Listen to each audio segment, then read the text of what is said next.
بسم الله الرحمن الرحيم ياسين والقرآن الحكيم إنك لمن المرسلين على صراط مستقيم تنزيل العزيز الرحيم لتنذر قوما ما أنذر آباؤهم فهم غافلون لقد حق القول على أكثرهم فهم لا يؤمنون إنا جعلنا في أعناقهم أغلالا فهي إلى الأذقان فهم مقمحون وجعلنا من بين أيديهم سدا ومن خلفهم سدا فأغشيناهم فهم لا يبصرون وسواء عليهم أأنذرتهم أم لم تنذرهم لا يؤمنون إنما تنذر من اتبع الذكر وخشي الرحمن بالغيب فبشره بمغفرة وأجر كريم إنا نحن نحيي الموتى ونكتب ما قدموا وآثارهم وكل شيء أحصيناه في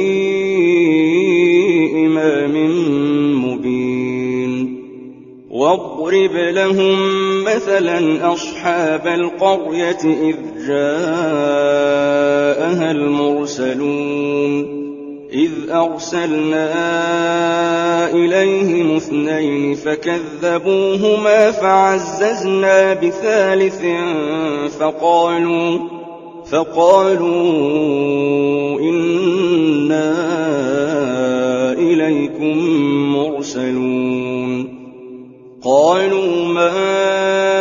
أنتم إلا بشر مثلنا وما أنزل الرحمن من شيء إن أنتم إلا تكذبون قالوا ربنا يعلم إنا إليكم لمرسلون وما علينا إلا البلاغ المبين قالوا إنا تطيرنا بكم لئن لم تنتهوا لنرجمنكم وليمسنكم منا عذاب أليم قالوا طائركم معكم أئن ذكرتم بل أنتم قوم مسرفون وجاء من أقصى المدينة رجل يسعى قال يا قوم اتبعوا المرسلين اتبعوا من لا يسألكم أجرا وهم مهتدون وما لي لا أعبد الذي فطرني وإليه ترجعون أأتخذ من دونه آلهة إن يردني الرحمن بضر لا تغن عني شفاعتهم شيئا ولا ينقذون إني إذا لفي ضلال مبين إني آمنت بربكم فاسمعون قيل ادخل الجنة قال يا ليت قومي يعلمون بما غفر لي ربي وجعلني من المكرمين وما أنزلنا على قومه من بعده من جند من السماء وما كنا منزلين كانت إلا صيحة واحدة فإذا هم خامدون يا حسرة على العباد ما يأتيهم من رسول إلا كانوا به يستهزئون ألم يروا كم أهلكنا قبلهم من القرون أنهم إليهم لا يرجعون وإن كل لما جميع لدينا محضرون وآية لهم الأرض الميتة أحييناها وأخرجنا منها حبا فمنه يأكلون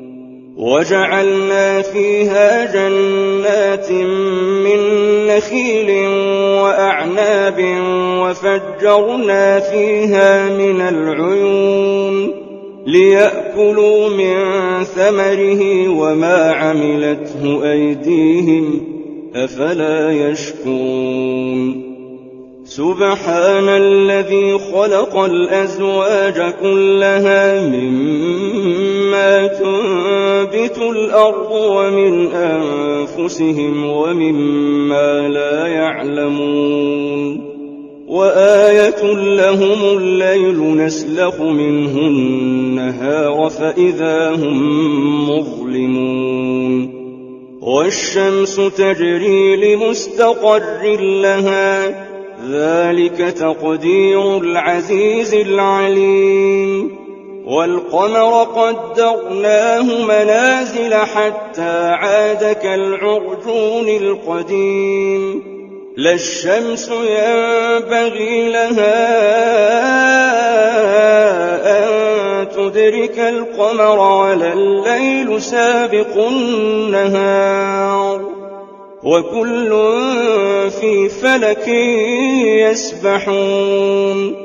وآية لهم أنا حملنا ذريتهم في الفلك المشحون وخلقنا لهم من مثله ما يركبون وإن نشأ نغرقهم فلا صريخ لهم ولا هم ينقذون إلا رحمة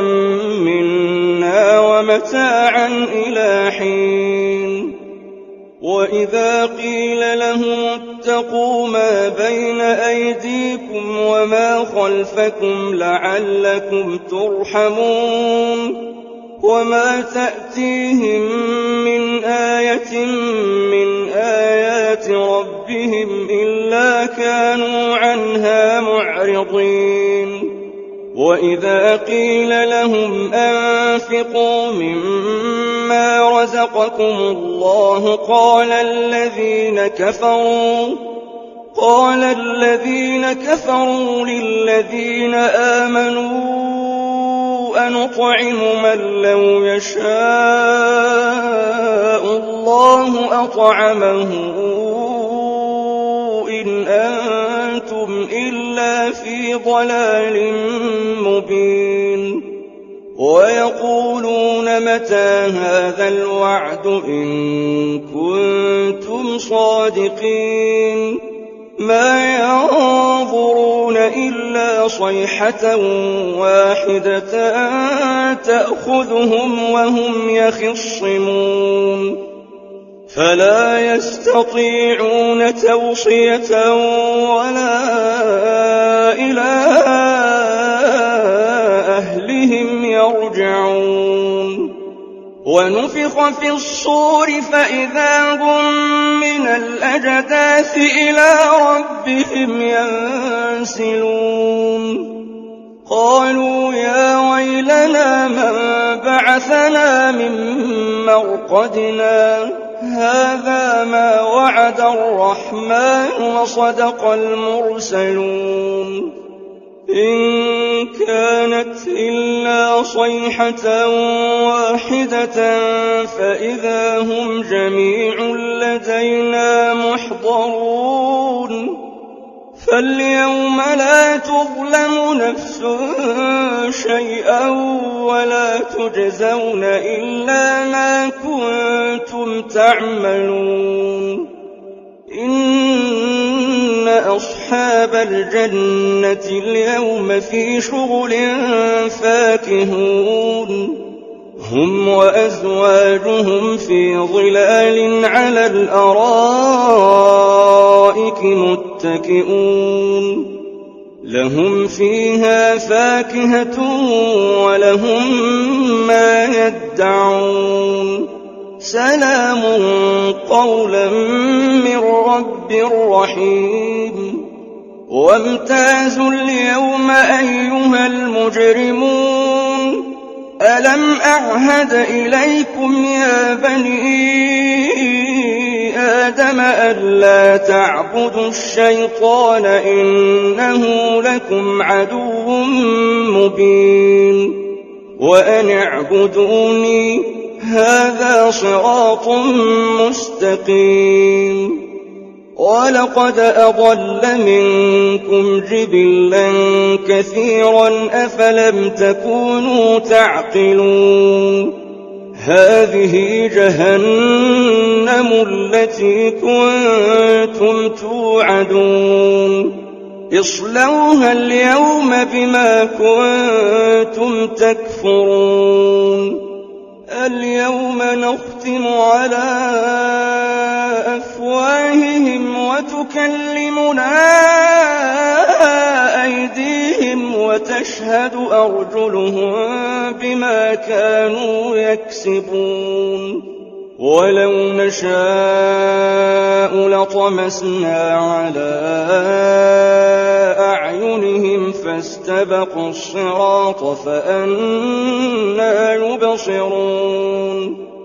ولو نشاء لمسخناهم على مكانتهم فما استطاعوا مضيا ولا يرجعون ومن نعمره ننكسه في الخلق أفلا يعقلون وما علمناه الشعر وما ينبغي له إن هو إلا ذكر وقرآن مبين لينذر من كان حيا ويحق القول على الكافرين أولم يروا أنا خلقنا لهم مما عملت أيدينا أنعاما فهم لها مالكون وذللناها لهم فمنها ركوبهم ومنها يأكلون ولهم فيها منافع ومشارب أفلا يشكرون واتخذوا من دون الله آلهة لعلهم ينصرون لا يستطيعون نصرهم وهم لهم جند محضرون فلا يحزنك قولهم إنا نعلم ما يسرون وما يعلنون أولم ير الإنسان أنا خلقناه من نطفة فإذا هو خصيم مبين وضرب لنا مثلا ونسي خلقه قال من يحيي العظام وهي رميم قل يحييها الذي أنشأها أول مرة وهو بكل خلق عليم الذي جعل لكم من الشجر الأخضر نارا فإذا أنتم منه توقدون أوليس الذي خلق السماوات والأرض بقادر على أن يخلق مثلهم بلى وهو الخلاق العليم إنما أمره إذا أراد شيئا أن يقول له كن فيكون فسبحان الذي بيده ملكوت كل شيء وإليه ترجعون بسم الله الرحمن الرحيم الرحمن علم القرآن خلق الإنسان علمه البيان الشمس والقمر بحسبان والنجم والشجر يسجدان والسماء رفعها ووضع الميزان ألا تطغوا في الميزان وأقيموا الوزن بالقسط ولا تخسروا الميزان والأرض وضعها للأنام فيها فاكهة والنخل ذات الأكمام والحب ذو العصف والريحان فبأي آلاء ربكما تكذبان خلق الإنسان من صلصال كالفخار وخلق الجان من مارج من نار فبأي آلاء ربكما تكذبان رب المشرقين ورب المغربين فبأي آلاء ربكما تكذبان مرج البحرين يلتقيان بينهما برزخ لا يبغيان فبأي آلاء ربكما تكذبان يخرج منهما اللؤلؤ والمرجان فبأي آلاء ربكما تكذبان وله الجوار المنشآت في البحر كالأعلام فبأي آلاء ربكما تكذبان كل من عليها فان ويبقى وجه ربك ذو الجلال والإكرام فبأي آلاء ربكما تكذبان يسأله من في السماوات والأرض كل يوم هو في شأن فبأي آلاء ربكما تكذبان سنفرغ لكم أيها الثقلان فبأي آلاء ربكما تكذبان يا معشر الجن والإنس إن استطعتم أن تنفذوا من أقطار السماوات والأرض فانفذوا لا تنفذون إلا بسلطان فبأي آلاء ربكما تكذبان يرسل عليكما شواظ من نار ونحاس فلا تنتصران فبأي آلاء ربكما تكذبان فإذا انشقت السماء فكانت وردة كالدهان فبأي آلاء ربكما تكذبان فيومئذ لا يسأل عن ذنبه إنس ولا جان فبأي آلاء ربكما تكذبان يعرف المجرمون بسيماهم فيؤخذ بالنواصي والأقدام فبأي آلاء ربكما تكذبان هذه جهنم التي يكذب بها المجرمون يطوفون بينها وبين حميم آن فبأي آلاء ربكما تكذبان ولمن خاف مقام ربه جنتان فبأي آلاء ربكما تكذبان ذواتا أفنان فبأي آلاء ربكما تكذبان فيهما عينان تجريان فبأي آلاء ربكما تكذبان فيهما من كل فاكهة زوجان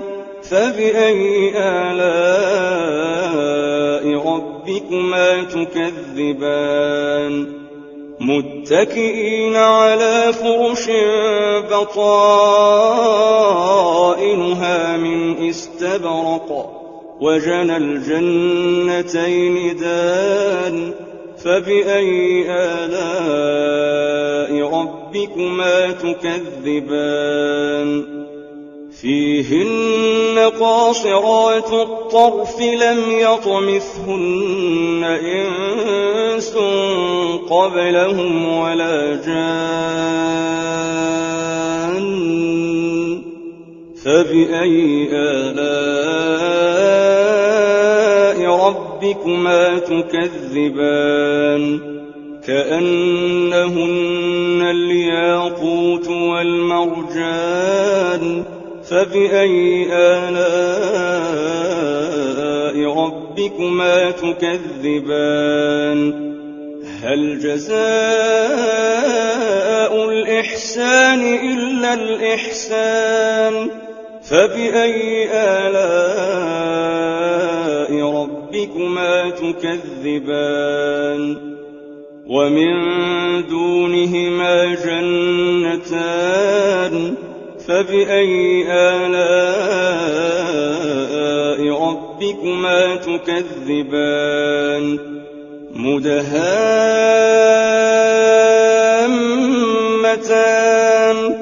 فبأي آلاء ربكما تكذبان فيهما عينان نضاختان فبأي آلاء ربكما تكذبان فيهما فاكهة ونخل ورمان فبأي آلاء ربكما تكذبان فيهن خيرات حسان فبأي آلاء ربكما تكذبان حور مقصورات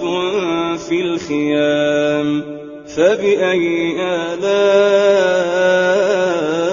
ربكما تكذبان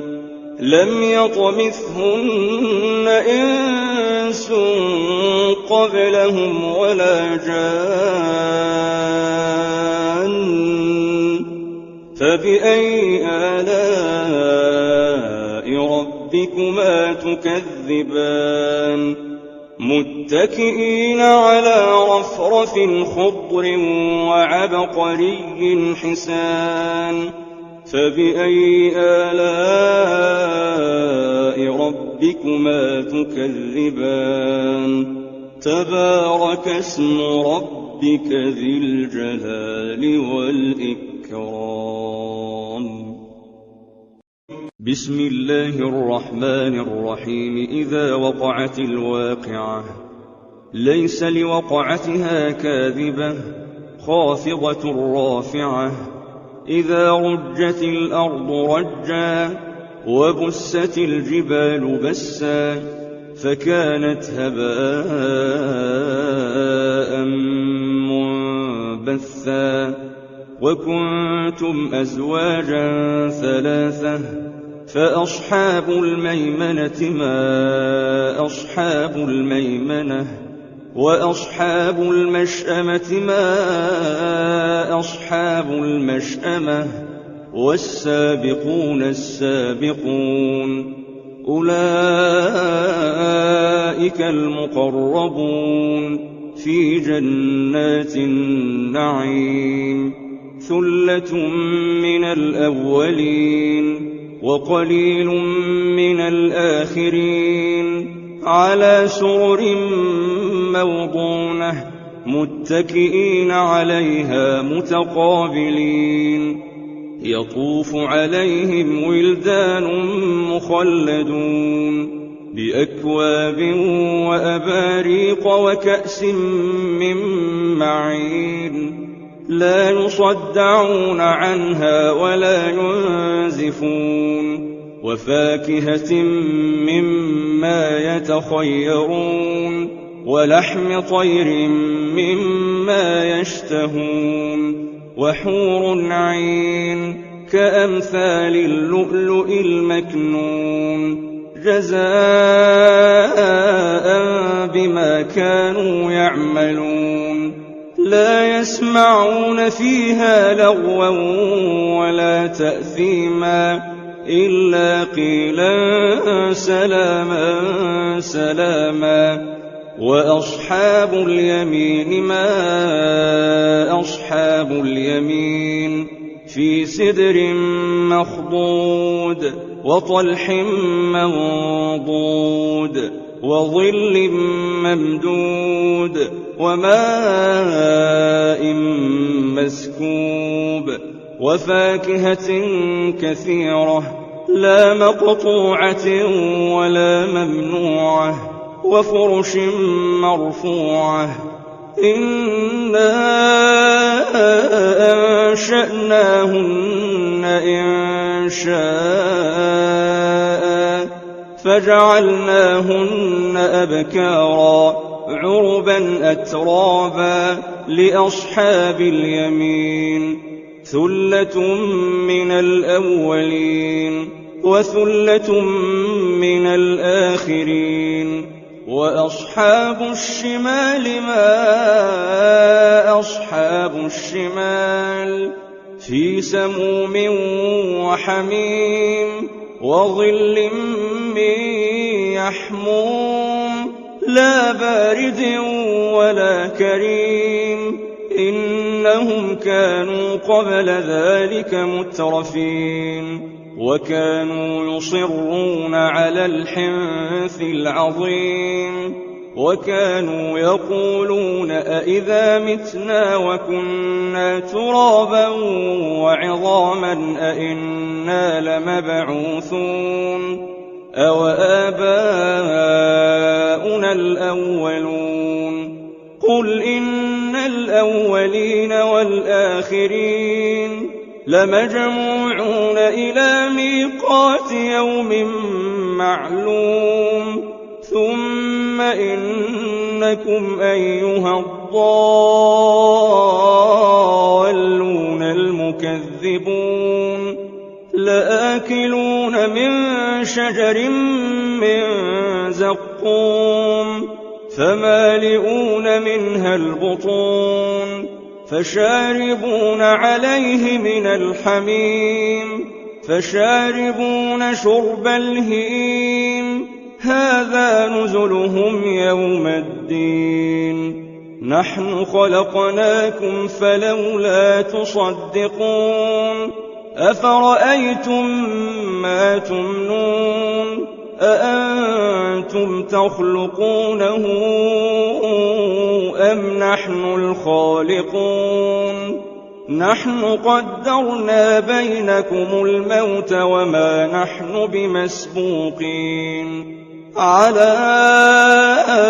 أن نبدل أمثالكم وننشئكم فيما لا تعلمون ولقد علمتم النشأة الأولى فلولا تذكرون أفرأيتم ما تحرثون أأنتم تزرعونه أم نحن الزارعون لو نشاء لجعلناه حطاما فظلتم تفكهون إنا لمغرمون بل نحن محرومون أفرأيتم الماء الذي تشربون أأنتم أنزلتموه من المزن أم نحن المنزلون لو نشاء جعلناه أجاجا فلولا تشكرون أفرأيتم النار التي تورون أأنتم أنشأتم شجرتها أم نحن المنشئون نحن جعلناها تذكرة ومتاعا للمقوين فسبح باسم ربك العظيم فلا أقسم بمواقع النجوم وإنه لقسم لو تعلمون عظيم إنه لقرآن كريم في كتاب مكنون لا يمسه إلا المطهرون تنزيل من رب العالمين أفبهذا الحديث أنتم مدهنون وتجعلون رزقكم أنكم تكذبون فلولا إذا بلغت الحلقوم وأنتم حينئذ تنظرون ونحن أقرب إليه منكم ولكن لا تبصرون فلولا إن كنتم غير مدينين ترجعونها إن كنتم صادقين فأما إن كان من المقربين فروح وريحان وجنة نعيم وأما إن كان من أصحاب اليمين فسلام لك من أصحاب اليمين وأما إن كان من المكذبين الضالين فنزل من حميم وتصلية جحيم إن هذا لهو حق اليقين فسبح باسم ربك العظيم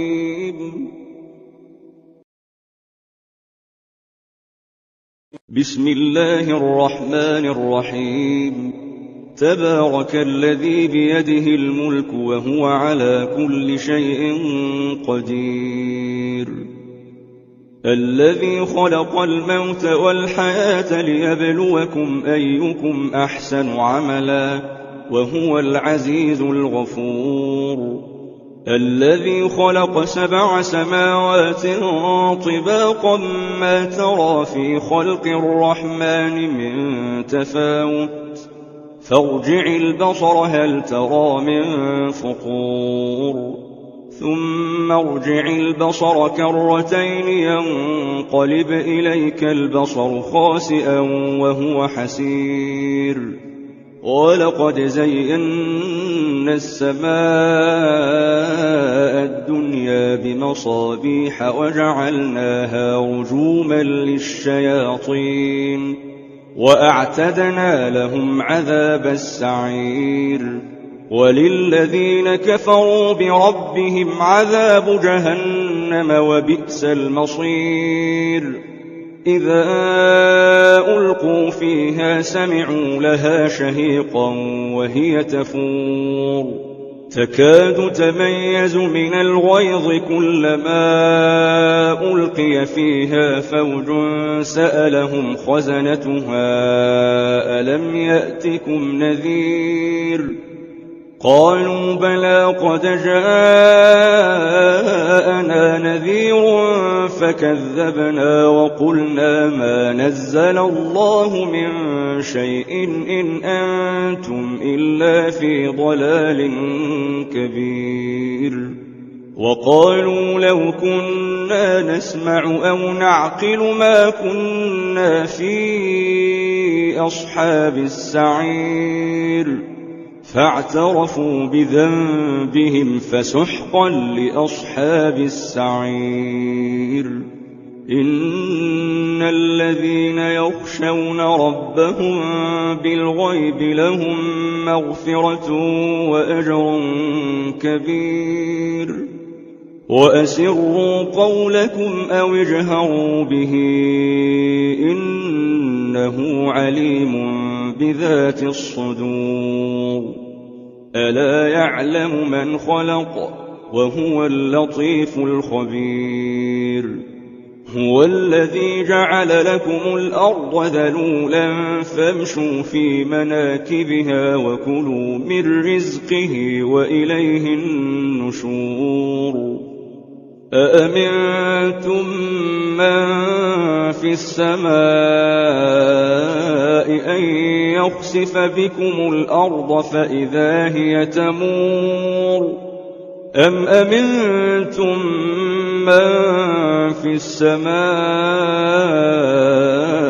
أن يرسل عليكم حاصبا فستعلمون كيف نذير ولقد كذب الذين من قبلهم فكيف كان نكير أولم يروا إلى الطير فوقهم صافات ويقبضن ما يمسكهن إلا الرحمن إنه بكل شيء بصير أمن هذا الذي هو جند لكم ينصركم من دون الرحمن إن الكافرون إلا في غرور أمن هذا الذي يرزقكم إن أمسك رزقه بل لجوا في عتو ونفور أفمن يمشي مكبا على وجهه أهدى أمن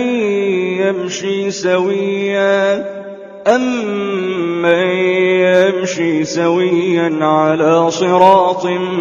مستقيم قل هو الذي أنشأكم وجعل لكم السمع والأبصار والأفئدة قليلا ما تشكرون قل هو الذي ذرأكم في الأرض وإليه تحشرون ويقولون متى هذا الوعد إن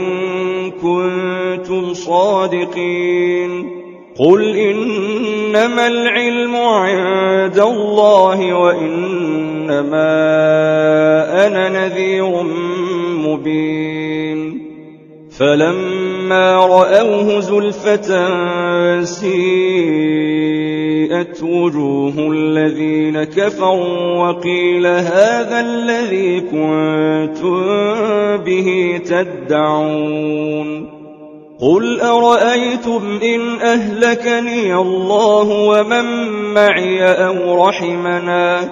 فمن يجير الكافرين من عذاب أليم قل هو الرحمن آمنا به وعليه توكلنا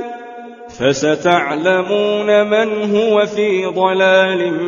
مبين قل أرأيتم إن أصبح ماؤكم غورا فمن يأتيكم بماء معين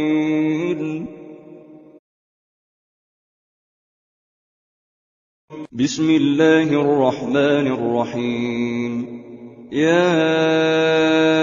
أيها المزمل قم الليل إلا قليلا